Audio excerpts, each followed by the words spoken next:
प्रभु यीशु के दर आजा, जीवन मिलेगा तुझे। आजा आजा प्रभु यीशु के दर आजा, जीवन मिलेगा तुझे। आजा आजा आजा आजा।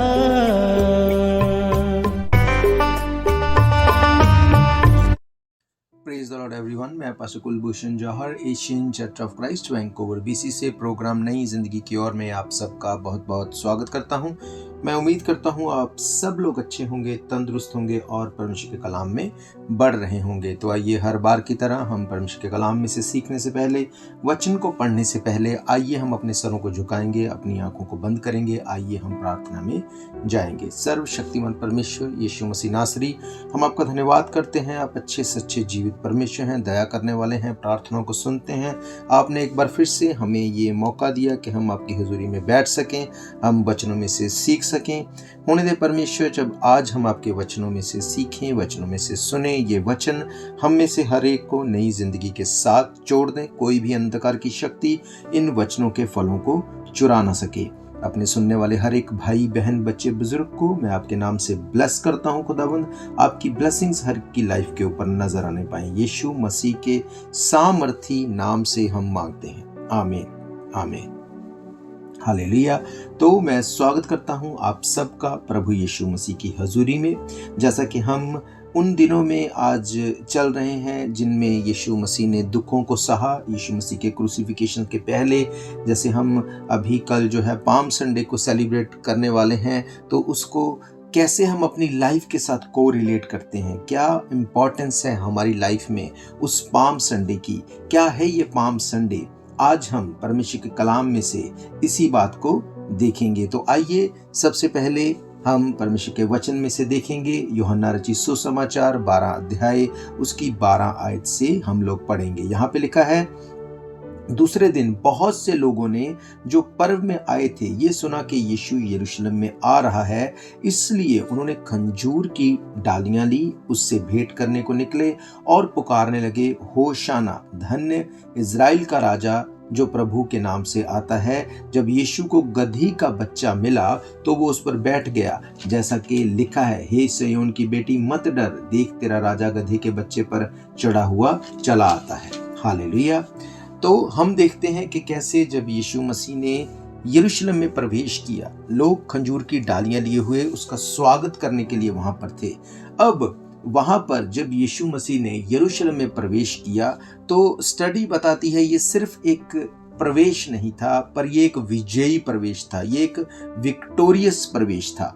यीशु मसीह ने उस टाइम पे यरूशलेम में विक्टोरियस प्रवेश किया। कैसे? उसने यरूशलेम में प्रवेश करके अब उसके बाद उसके बलिदान की तैयारी, उसके क्रूसिफिकेशन की तैयारी को उसने शुरू किया, और उसको क्रूसिफिकेशन के बाद जब जी उठा यीशु मसीह तो उसने उस विक्ट्री को जाहिर किया। बाइबल बताती है कि यीशु मसीह ने मौत के ऊपर जीत को प्राप्त किया और वो एक विक्टोरियसली उस चीज को पूरा करने पाए। हालेलुया। आज हमारी जिंदगी में हम इस चीज को देखेंगे कि कैसे ये हमारी लाइफ में सेम तरह से, किस तरह से आज भी हमारी लाइफ में काम करती है। बाइबल बताती है जब यीशु यरूशलेम में आए तो लोग खंजूर की डालियां लिए हुए पुकार कर बोल रहे थे, होशाना, धन्य है इज़राइल का राजा जो प्रभु के नाम से आता है। उस वक्त लोगों में से जो भीड़ थी उसमें से कुछ लोगों को ये लगता था कि यीशु मसीह जो है वो एक राजा है और वो एक दुनियावी राजा की तरह अब हमारी हेल्प करेगा, अब वो रोमन सेना से हमें छुड़ाएगा, वो उन लोगों से हमें बचाएगा जो हमें बंदी बना के रखना चाहते हैं। बहुत से लोग इस माइंडसेट के साथ यीशु को मिलने के लिए आए थे। वहां पे कुछ लोग ऐसे भी थे जो आत्मिक रीति से यीशु मसीह को मिलने आए थे। बाइबल बताती है वो अपने हाथ में वो खंजूर की डालियां लिए हुए वो उस टाइम पे उसको भेंट करने के लिए आए। वो पुकार रहे थे होशाना। होशाना का मतलब क्राई आउट फॉर हेल्प। होशाना का मतलब है कि वो इस बात को बोल रहे थे कि हमारी हेल्प करो। वो रो रहे थे यीशु मसीह के आगे। मेरे प्रियो, बाइबल बताती है उस टाइम पे दो तरह के लोग वहां पे थे। कुछ ऐसे लोग जो सचमुच यीशु मसीह को सर्व करना चाहते थे, सचमुच जो इस बात को जानते थे कि यीशु मसीह हमारे पापों को लेके, गुनाहों को लेके क्रूसीफाई होंगे और वो हमारे लिए दुख को सहेंगे, कोड़ों को खाएंगे, मर जाएंगे, गाड़े जाएंगे, तीसरे दिन मुर्दों में से जी उठेंगे। कुछ लोग इस बात के ऊपर फेथ करते थे, इसलिए वो वेलकम करने आए थे यीशु मसीह को कि यीशु मसीह हमारे उस उद्धार के काम को पूरा करने के लिए जा रहे हैं। पर कुछ लोग वहां पे इस माइंडसेट से आए थे कि यीशु मसीह जो राजाओं का राजा है, अब वो इस रोमन सेना से हमें छुड़ाएंगे। मेरे प्रियो, सेम आज भी अगर हम देखें, जब हम पाम संडे को सेलिब्रेट करते हैं, आज भी दो तरह के लोग चर्च में आते हैं। एक तो वो जिनको लगता है कि यीशु मसीह हमें हमारी बीमारियों से छुड़ाएंगे, हमें हील करेंगे, डिलीवर करेंगे, ब्लेस करेंगे। और एक वो माइंडसेट वाले लोग जो ये सोचते हैं कि यीशु मसीह जो हमारे लिए मर गए, गाड़े गए और तीसरे दिन मुर्दों में से जी उठे, अब जब हम उनके ऊपर फेथ करते हैं वो हमें स्वर्ग में जाने का अधिकार देते हैं, वो हमें इटर्निटी में दाखिल होने का अधिकार देते हैं। दोनों तरह के लोग आज भी चर्च में पाए जाते हैं। इसमें कुछ गलत नहीं कि अगर हम ये सोचे कि हमें हील होना है, डिलीवर होना है, ब्लेसिंग्स चाहिए तो हमें यीशु मसीह को हम वेलकम करते हैं, इसमें कुछ गलत नहीं। पर मेरे प्रियो, अगर हम सिर्फ इस बात को लेके ही यीशु मसीह के पास आते हैं कि मुझे हीलिंग चाहिए, मुझे डिलीवरेंस चाहिए, मुझे ब्लेसिंग चाहिए, सिर्फ इसलिए मैं यीशु मसीह की ओर हूँ, यीशु मसीह के पास हूँ, जैसे ही मेरा छुटकारा, मेरी ब्लेसिंग मुझे मिल गई, उसके बाद मैं जो चाहे करूँ, तो ये माइंडसेट सही नहीं है।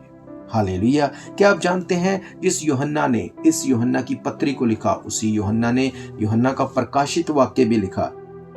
जब आप यूहन्ना का प्रकाशित वाक्य पढ़ते हैं, जो उसने रेवलेशन आने वाले टाइम के बारे में लिखा, तो उसके 7 अध्याय की अगर 9 आयत से पढ़ें तो वहां पर भी सेम भीड़ के बारे में लिखा है, इसके बाद मैंने दृष्टि की और देखो हर एक जाति और कुल और लोग और भाषा में से एक ऐसी बड़ी भीड़ जिसे कोई गिन नहीं सकता था, श्वेत वस्त्र पहने और अपने हाथों में डालियां लिए हुए सिंहासन के सामने पुकार पुकार कर मेमने के सामने खड़ी हुई इस बात को बोलती है, बड़े शब्द से पुकारती है, उद्धार के लिए हमारे परमेश्वर का जो सिंहासन पर बैठा है, मेमने का जय जयकार हो। बाइबल कहती है यीशु मसीह जैसे वहां पर वेलकम किए जा रहे थे, खंजूर की डालियां लोगों के हाथ में थी, यूहन्ना ने सेम चीज को दर्शन में देखा और लिखा कि लोग पुकार पुकार कर कह रहे हैं कि मेमने का जय जयकार हो, और सारे स्वर्गदूत सिंहासन और प्राचीन और चारों प्राणियों के चारों ओर खड़े हैं। फिर वे सिंहासन के सामने मुंह के बल गिर पड़े और परमेश्वर को दंडवत करके कहा, आमीन, हमारे परमेश्वर की स्तुति, महिमा और ज्ञान और धन्यवाद और आदर और समर्थ और शक्ति युगन युगान बनी रहे, आमीन। अब यूहन्ना स्वर्ग में भी एक भीड़ देख रहा है। कौन है वो भीड़? बाइबल कहती है हर एक जाति, हर एक कुल, हर एक लोगों और भाषाओं में से ऐसी बड़ी भीड़ थी। ये वो भीड़ बताई जा रही है जो लोग अब धरती के ऊपर इस बात पे फेथ करते हैं कि यीशु मसीह हमारे लिए मर गए, गाड़े गए, तीसरे दिन मुर्दों में से जी उठे। उनके उस उद्धार को जो हमें दिया, उसके ऊपर फेथ अगर हम करते हैं, उस बलिदान के ऊपर फेथ करते हैं, तो हम स्वर्ग के राज्य के अधिकारी होंगे। बाइबल कहती अगर हमारा मोटिव ये है कि हम अपने उद्धार के लिए यीशु मसीह के पास हैं, तो हम उस भीड़ में शामिल होंगे जो स्वर्ग में डालियां लिए हुए यीशु मसीह का स्वागत करने के लिए थी। यहाँ पर एक भीड़ ऐसी है जो सिर्फ इस बात को चाहती थी कि रोमन से हमारा छुटकारा हो, हमें उस कैद में से छुड़ाएगा यीशु मसीह। और जब उन्होंने इस बात को देखा कि यीशु मसीह गधी के बच्चे पर बैठ के आया। गधी के बच्चे पर बैठने का मतलब उसने अपने आप को दीन करके दिखाया। अगर वो सचमुच इस दुनिया का राजा बनने के लिए उस टाइम दिखाता तो वो गधी के बच्चे पर नहीं, पर वो घोड़े पर बैठ कर आता। सेम चीज को ज़करिया नबी की किताब में भी भविष्यद्वक्ता ने बताया कि कैसे जो हमारा उद्धार करता होगा वो गधी के बच्चे पर बैठ कर आएगा। वो राजाओं का राजा गधी के बच्चे पर इसलिए बैठ के आया कि वो दीन नम्र अपने आप को दिखाता है। वो अपने आप को बहुत पावरफुल एक राजा की तरह प्रेजेंट नहीं करता। वो ये दिखाता है कि मैं एक गधी के बच्चे के ऊपर अपने आप को दीन और नम्र करके इसलिए आया कि मैं शांति का संदेश दे सकूं। हालेलुया। इस दुनिया को बनाने वाला इस दुनिया में इसलिए आया कि हमारे गुनाहों के लिए वो मर जाए, गाड़ा जाए और तीसरे दिन मुर्दों में से जी उठे और उन लोगों में हमें शामिल करे। वो पाम जो लेके लोग डालियों को हिला रहे थे, वो खंजूर की डालियों को जो हिला रहे थे, वो हमें उन लोगों में शामिल करे जो इटर्निटी के लिए, उद्धार के लिए, स्वर्ग में जाने के लिए उस भीड़ में जमा है, ना कि सिर्फ उन लोगों के लिए जो इन दुनियावी चीजों को लेने के लिए यीशु मसीह के पीछे हैं।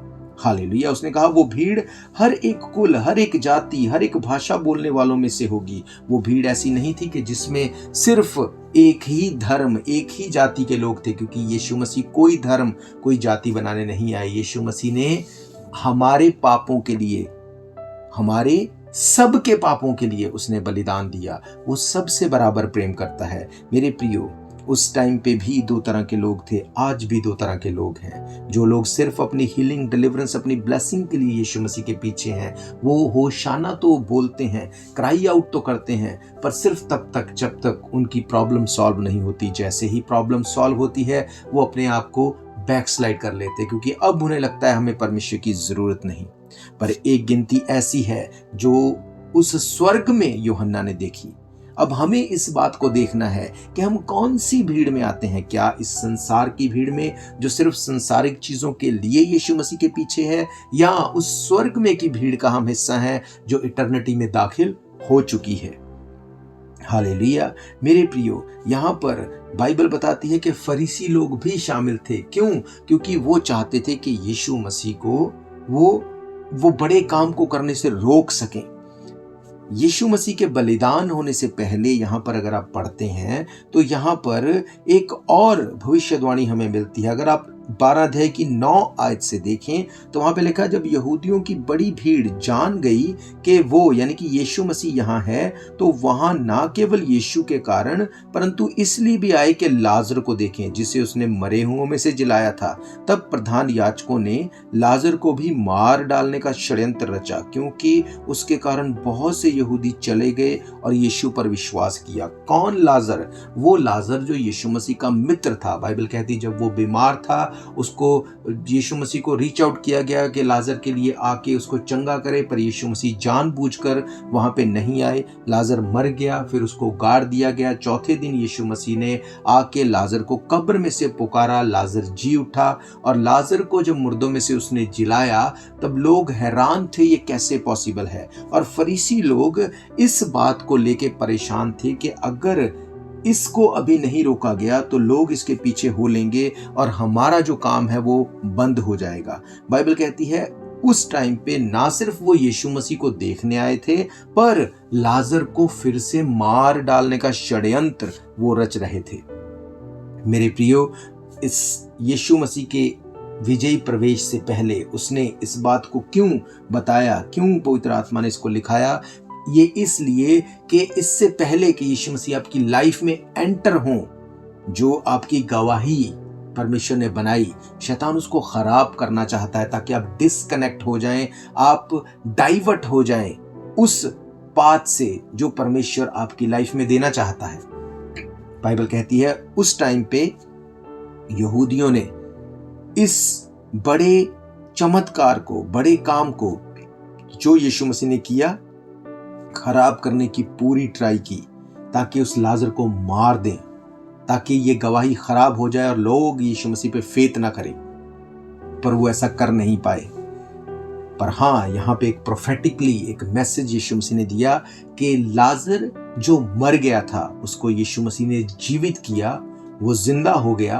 पर एक दिन वो अपने अपनी लाइफ में वो फिर से मर गया, फिर से उसको जब नेचुरल डेथ आई होगी वो फिर से मर गया होगा। पर यीशु मसीह ने बताया कि जब तुम मेरे ऊपर विश्वास करते हो, जो मर के जी उठा, जो कभी मरने का नहीं, तो तुम अपने आप को इस दुनिया की भीड़ में नहीं पर उस स्वर्ग की भीड़ में देखोगे जो यूहन्ना ने देखा और जिसके लिए उसने अपने उस प्रकाशित वाक्य में लिखा। उसने कहा, इसके बाद मैंने दृष्टि की और देखो हर एक जाति, सारे कुल, सारे लोग और भाषाओं में से ऐसी बड़ी भीड़ जिसे कोई गिन नहीं सकता था, श्वेत वस्त्र पहने और अपने हाथों में खंजूर की डालियां लिए हुए सिंहासन के सामने और मेमने के सामने खड़ी हैं।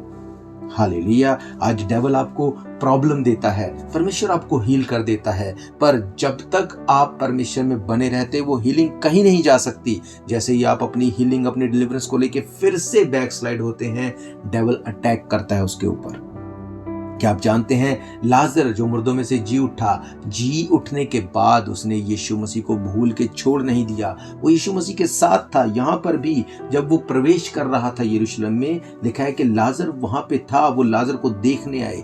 अगर लाजर जी उठने के बाद वहां से भाग जाता, वहां से डिसअपियर हो जाता, तो डेफिनेटली यहूदी उसको वहां पर मार डालते। वो लोग जो यीशु मसीह के विरोध में थे, शैतान भी आपकी गवाही को मार डालना चाहता है ताकि आपको ये लगे कि जो कुछ आपकी लाइफ में हुआ वो एक्सीडेंटली हो गया, जो कुछ परमेश्वर ने आपको दिया वो उसकी कोई वजह नहीं, वो अपने आप हो गया। नो मेरे प्रियो, जब हम इस तरह से सोचते हैं, जब परमेश्वर आपको वचन के साथ जोड़ता है, अच्छी कलीसिया के साथ जोड़ता है, अच्छे भवन के साथ जोड़ता है, अच्छे लोगों की संगति में लेके आता है, तो हमें इस बात के लिए हमेशा परमेश्वर का थैंक्स करना चाहिए कि हम उन लोगों में हैं जो स्वर्ग में देखे जाने वाले हैं। नहीं तो इस धरती पर रहते हुए बहुत सी ऐसी चीजें होंगी जो आपको डिसअपॉइंट भी कर देंगी, जो आपको डिस्ट्रैक्ट भी कर देंगी, जो आपकी लाइफ को उस तरह से खराब हालात में भी ले जाएगी जो आप चाहते नहीं। पर आप उसमें से निकलेंगे कैसे? जब आपका ध्यान उस स्वर्ग की भीड़ की तरफ होगा, जब आप अपने आप को स्वर्ग में देखेंगे, आप इस दुनियावी ट्रबल से छूट जाएंगे। बाइबल कहती है वो लाजर को मार डालने का षड्यंत्र रच रहे थे, क्योंकि उसके कारण बहुत से यहूदी चले गए और यीशु पर विश्वास किया। हालेलुया। आज परमेश्वर आपको यूज करना चाहता है आपकी लाइफ में गवाही बना के, ताकि लोग फेथ करें कि हाँ, यीशु मसीह हमारे लिए मर गए, गाड़े गए, तीसरे दिन मुर्दों में से जी उठे। यीशु मसीह हमारे लिए बलिदान को करके पिता के दाहिनी ओर बैठे हैं। बाइबल कहती कोई उसका प्राण उससे ले नहीं सकता था। यीशु मसीह ने कहा, मैं खुद अपना प्राण देता हूं और उसे वापस भी ले लेता हूं। मेरे प्रियो, आज परमेश्वर आपको इस्तेमाल करना चाहते ताकि आपके द्वारा ये मैसेज वर्ड तक पहुंचाया जाए। पर आज प्रॉब्लम ये है कि एक विश्वासी को अपनी ब्लेसिंग्स के ऊपर ज्यादा ध्यान है। उसको लगता है मैं ब्लेस हो जाऊं, मैं ब्लेस बना रहूं, दूसरों से मुझे कुछ लेना देना नहीं। बाइबल कहती है यीशु मसीह ने कहा, ये बोझ से दबे हुए लोगों मेरे पास आओ, मैं तुम्हें विश्राम दूंगा। उसने कहा अपना बोझ जो कि तुम्हारा बोझ है वो बहुत भारी है, उसे मुझे दे दो, मेरा बोझ ले लो, क्योंकि मेरा बोझ हल्का और सहज है। क्या है इसका मतलब? इसका मतलब आपकी ट्रबल, आपकी बीमारी, आपकी प्रॉब्लम, आपकी सोच जो कि बहुत भारी है, बहुत बड़ी है, वो आपसे उठाई नहीं जाती। यीशु मसीह ने कहा अपने बोझ को मेरे ऊपर छोड़ दो, मेरे बोझ को लो, मेरे जुए को लो। क्या है उसका जुआ?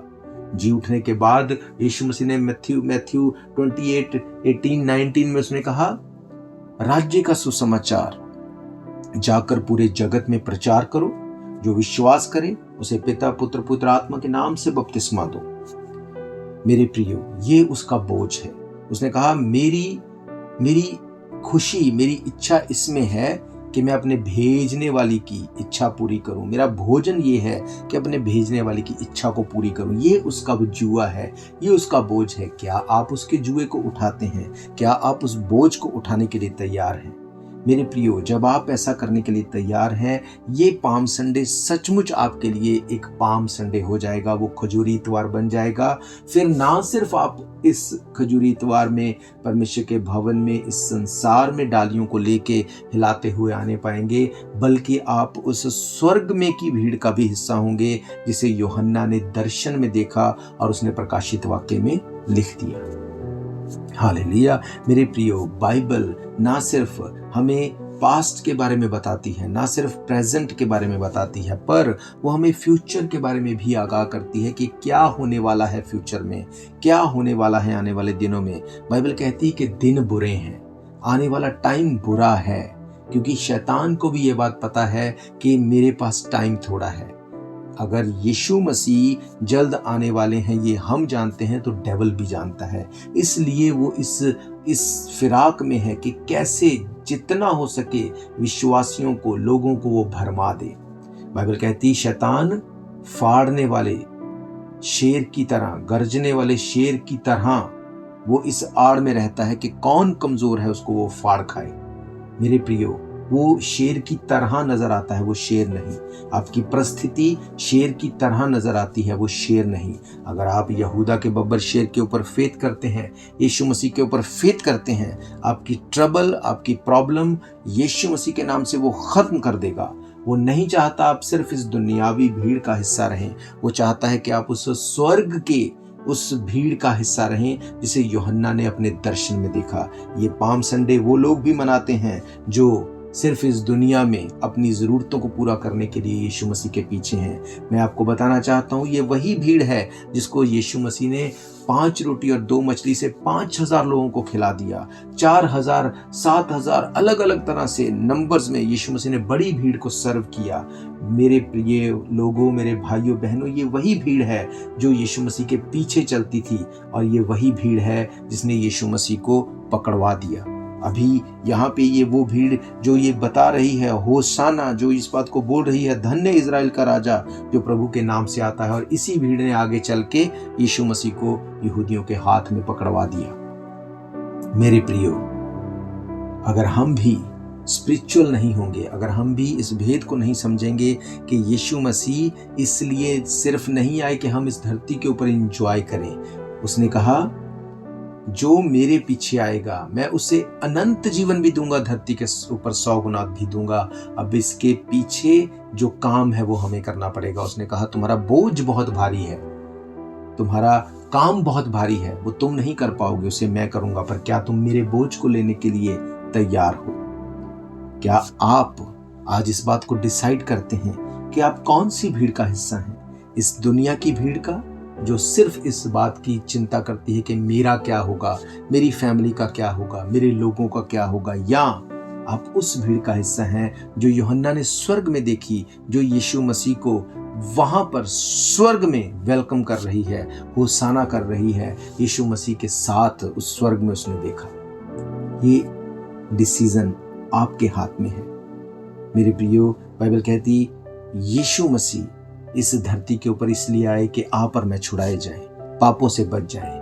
यूहन्ना 10:10 में लिखा चोर इसलिए आता चोरी करे, मारे, घात करे और नाश करे, पर यीशु मसीह इसलिए आए कि मैं और आप जिंदगी पाएं, बहुत तायत की जिंदगी पाएं। ये जिंदगी आपकी फिजिकल लाइफ की जिंदगी है, ये जिंदगी आपकी स्पिरिचुअल लाइफ की जिंदगी है, ये जिंदगी आपकी फाइनेंस लाइफ की जिंदगी है, ये जिंदगी आपकी ब्लेसिंग, आपकी बरकतों की, आपको स्वर्ग में ले जाने की हमेशा की जिंदगी है। पर आप क्या आज इस बात को डिसाइड कर पाते हैं कि आप कौन सी भीड़ का हिस्सा हैं? हालेलुया। मेरे प्रियो, मेरा ये विश्वास है ये वचन आपकी जिंदगी में काम करेंगे। और आज अगर आप इस बात को डिसाइड कर लेंगे कि आप कौन सी भीड़ का हिस्सा होना चाहते हैं, इस संसार की जो कि एक दिन खत्म हो जाएगा। बाइबल कहती है हर देखी हुई चीज नाश हो जाएगी एक दिन। हर वो देखी हुई चीज जिसे आज आप अपनी आंखों से देखते हैं ये एक दिन नाश हो जाएगी, पर वो जिसे आप अपनी स्पिरिचुअल आंखों से देखते हैं, वो स्वर्ग का अधिकार, वो बड़ी भीड़ का हिस्सा होना जो कभी नाश नहीं होगी, क्या आप अपने आप को उस भीड़ का हिस्सा बनाना चाहते हैं? तो ये डिसीजन आपके ऊपर है। अगर आप यीशु मसीह को अपना उद्धारकर्ता ग्रहण करना चाहते हैं, मैं आप सबके लिए दुआ करूंगा। आप इस प्रार्थना को मेरे पीछे दोहराएंगे और आप अपने पापों से तौबा करेंगे, और उसके बाद मैं आप सब के लिए दुआ करूंगा। आइए, जो लोग यीशु मसीह को अपना उद्धारकर्ता ग्रहण करना चाहते हैं, आप इस प्रार्थना को मेरे पीछे दोहरा सकते हैं। सर्वशक्तिमान परमेश्वर यीशु मसीह नासरी, हम आपका धन्यवाद करते हैं। आपके वचनों में से हमने देखा कि कैसे 2 तरह से लोग आपको फॉलो करते हैं, एक वो जो दुनियावी जरूरतों के लिए, और एक वो जिनका ध्यान स्वर्ग की ओर रहता है। खुदावंद, हम आपको इस बात के लिए मान लेते हैं कि आप ही हमारे उद्धार करता हैं, आप ही ने हमारे लिए कोड़े खाए, आप हमारे लिए मर गए, गाड़े गए, तीसरे दिन मुर्दों में से जी उठे। खुदाबंद हम ये फेथ करते हैं कि आपने उन सब चीज़ों को पूरा किया, आप मेरे लिए मर गए, मेरे गुनाहों के लिए आपके ऊपर ताड़ ना पड़ी। खुदाबंद मैं आज ये विश्वास करता हूँ, विश्वास करती हूँ कि आपके जी उठने के कारण मेरे गुनाह माफ हो गए, आपके लहू बहाए जाने के कारण मैं पापों से छूट गई। खुदावंद आप मेरे गुनाहों को माफ करें। आपका वचन कहता है जो गुनाहों को छोड़ देता है, मान लेता है, छोड़ के उसको यीशु मसीह के आगे मान लेता है, उसके गुनाह माफ किए जाते हैं। आपके वो वचन मेरी जिंदगी में पूरे हों। आप हमें अपने बेटे बेटियां होने का अधिकार दें। हम आपको अपना मुक्तिदाता, उद्धारकर्ता ग्रहण करते हैं। यीशु मसीह के सामर्थी नाम से हम मांगते हैं, आमीन आमीन। आइए अपनी आंखों को बंद करेंगे, मैं आपके लिए दुआ करूंगा। अगर बीमार हैं आप, अपनी बीमारी वाली जगह के ऊपर हाथ रखिए। सर्वशक्तिमान परमेश्वर यीशु मसीह नासरी, इस वक्त मैं प्रार्थना करता हूं अपने हर एक लिसनर के लिए जिन्होंने आपको अपना उद्धारकर्ता ग्रहण किया। आप इनके पापों को माफ करें, इन्हें इटर्निटी में दाखिल होने का अधिकार दें। और जितने भी लोग बीमार मुझे सुन रहे हैं, यीशु मसीह के सामर्थी नाम से ये हील होने पाए, इनकी बीमारियां गिरे, ट्रबल गिरे। जब इन्होंने अपनी बीमारी वाली जगह के ऊपर हाथ रखा है, ये हाथ नहीं, इनका खुदाबंद कॉन्टैक्ट पॉइंट बने आपके लिए, और आप इनको छुएं और आजाद करें हर बीमारी से। खुदाबंद नई जिंदगी इनकी जिंदगी में जाए और इनकी जिंदगी सेम ना रहे। मैं हर बीमारी को डांटता हूँ, हर ट्रबल को झड़कता हूँ यीशु मसीह के सामर्थी नाम से। इनकी बीमारियां गिरे, ट्रबल्स गिरे, फाइनेंसेस सुधरे, फैमिलीज एक मन होने पाए। आपका खुदावंद वो श्वास पाया हुआ जो वचन है इनकी जिंदगी में जाए और 100 गुना फलों को लेके आए। ये गवाही के साथ खड़े हों, यीशु मसीह के सामर्थी नाम से हम मांगते हैं, आमीन आमीन हालेलुया। तो मैं आप सबका धन्यवाद करता हूं, आपने अपना कीमती समय निकाला। मैं आपको बताना चाहता हूं, अगर इन प्रोग्राम्स को आप फिर से सुनना चाहते हैं, आप हमारे YouTube चैनल के ऊपर Asian church of Christ Vancouver BC के ऊपर जाके डेट वाइज सर्च करके इनको फिर से सुन सकते हैं। अगर आपकी कोई भी प्रेयर रिक्वेस्ट है, कोई भी क्वेश्चन है, आप हमें कॉन्टैक्ट कर सकते हैं। नंबर आप जानते हैं 7788922250। और इसके अलावा आप टीवी के माध्यम से, रेडियो के माध्यम से, अलग अलग चैनल्स के माध्यम से भी इस प्रोग्राम को रोज सुन सकते हैं। स्केड्यूल के लिए आप हमें हमारी वेबसाइट asianchurchofchrist.org पे कांटेक्ट कर सकते हैं। और मैं आपको बताना चाहता हूँ, आपकी प्रेयर्स की हमें बहुत ज़रूरत है, क्योंकि काम बड़ा है। हर टीवी चैनल पे आने के लिए, रेडियो चैनल पे आने के लिए हमें आपकी प्रेयर्स की भी ज़रूरत है, हमें फाइनेंशियली सपोर्ट की भी ज़रूरत है। अगर आप चर्च को फाइनेंशियली सपोर्ट करना चाहते हैं, आप हमें asianchurchofchrist@gmail.com के ऊपर आप ट्रैक कर सकते हैं, ट्रैक कर सकते हैं मनी को। आप चर्च में आके सपोर्ट कर सकते हैं। आपका दिया हुआ पैसा 100% परमेश्वर के काम में लगता है। हम लोग वॉलंटियरली काम करते हैं, हम कोई भी पैसा चर्च से नहीं लेते 10 साल से। मेरा ये विश्वास है, जब हम मिल के इस काम को करेंगे, परमेश्वर रूहों को बचाएगा और आप और मैं ब्लेस्ड होने पाएंगे। तो मैं आप सबका धन्यवाद करता हूं। अगर आप चर्च में आके सर्विस अटेंड करना चाहते हैं, हर इतवार दोपहर 1 बजे हम परमेश्वर के भवन में मिलते हैं। एड्रेस आप जानते हैं, 660 east 51st Avenue Vancouver BC। तो हम फिर मिलेंगे परमेश्वर की हुजूरी में। God bless you all. शायद ये मौका होगा आखिरी, तुझको बुला रहा है नासरी।